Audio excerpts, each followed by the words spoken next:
we know the truth. You can't have, trust without truth. You can't have, love without truth. You just got to have the truth. And I get people, they always say, you see those little cards, a little revolutionary guy in there say, we know the truth. And the people that save you the effort, somebody always comes up to me and they say, well, truth? What's truth? What's the truth? And the only response I can give, I said, what's the most, interesting thing to me is the kind of people that ask me that question.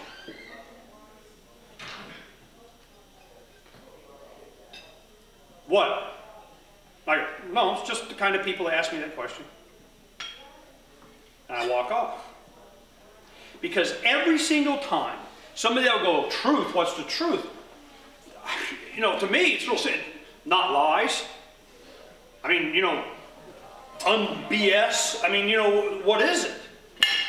To think that there's a subjective truth. The truth is whatever the truth is what? Not lies. I mean, one person's truth may be different than somebody's else for them, but I mean, a lie is a freaking lie. So it's never been somebody that would come to me and ask, well, what do you mean by that? And like, we're just trying to, just ask me. It's always someone that wants to rationalize some kind of force or action of a collective or the group or the government or something. They're already starting to make excuses. They already feel hemmed in by it. They're already starting to feel convicted by the truth. These base things have always been at the center of what my wife and I and our friends have done for 22 years. When Jim contacted us and goes, you guys are on the, what we had done is we had created a Yahoo list or whatever it was. We had an email list of all the things that had happened in Arizona and our dealings with National and who was doing what and why and all this kind of stuff. And we started this list. It's called LPAZ discuss dot whatever. And we go, bring it on, because we knew we were going to take a hit on this thing, you need to know the whole truth. What had been going on, and one of the reasons why we did our best to ignore National, and while I don't think they can be ignored anymore, and while I'm running for national chair, is that the National Party has been a mechanism that has done everything it can to try and get a place at the bad guys' table. They're not, like going in and turning over the money changers' tables and get out of our house and get back to the truth and the Constitution and all this kind of... No. It has been an effort screaming for us. We want a place at their corrupt piece of crap table. And I have had absolutely no desire whatsoever to have a place at their table. So what we did is that we just did our best to ignore National.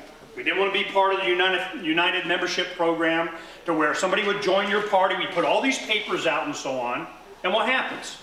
People go, yeah, right on, man. You guys, yeah, this is relevant. It's about the subway system. It's about corruption in New York. It's about, out of control spending. It's about the debt of, the county and the state and the world. And, I'm like, yeah, peace, I'm with you guys. Then what happens? Oh, no. You can't just, you got to join National.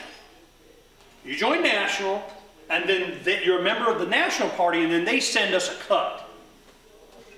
It's like Washington, D.C. Beltway thinking, where the heck did that come from?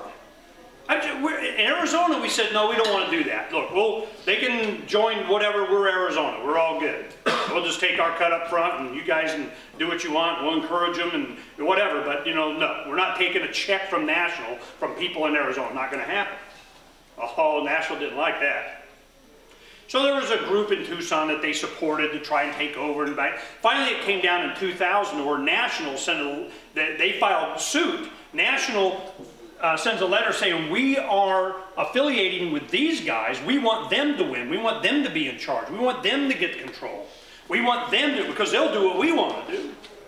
So we go, whatever. But if you guys do this, you can't have ballot status in Arizona. Because our bylaws prevented us from having a candidate from another political party on our ballot. The states have ballot status, not national. The states are responsible for all the petitioning. They're responsible. No matter how much, 100% of the money came from national to give you, doesn't matter. The state organization has ballot status. They don't want you to think that way, but that's how it is. So we're just like, you know, if you do this and we win this suit, which we did, then you're going to lose ballot status in Arizona. We don't have a choice. They lost. Harry Brown didn't get on in Arizona. L. Neil Smith and Vince Aprenowitz agreed to, you know, be on the ballot, so we had a Libertarian on the ballot. So it went out, all the Arizona people are evil. Yeah, okay. We know how to do internet, man. So we put in all the documents, all the lawsuits, all the summary judgments, all of the letters everybody sent, all the information there, and that's what Jim was talking about. He goes on, looks, and he goes, holy crap. As did a lot of people around the nation. They were doing the same thing across the entire country. The effort has always been from somewhere, I have no idea where, don't know, don't care. From somewhere to run libertarianism into this Republican, kind of not so Republican, a little bit more, we'll be popular if we'll kind of more vote and money and send our way and we got shiny tops. That has been the effort forever that I've been in the party. All I wanted in Arizona, we were successful, we just wanted to be left alone. Well, it became obvious that wasn't going to happen. So we go, okay.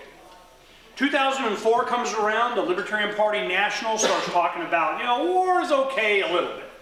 Okay, well, we're going to, you know, Afghanistan, you know, okay, you know, look at it, go, oh. Neil Bortz comes into the National Convention in Atlanta. You know, I'm libertarian, I know how to spell it and everything. Wasn't libertarian.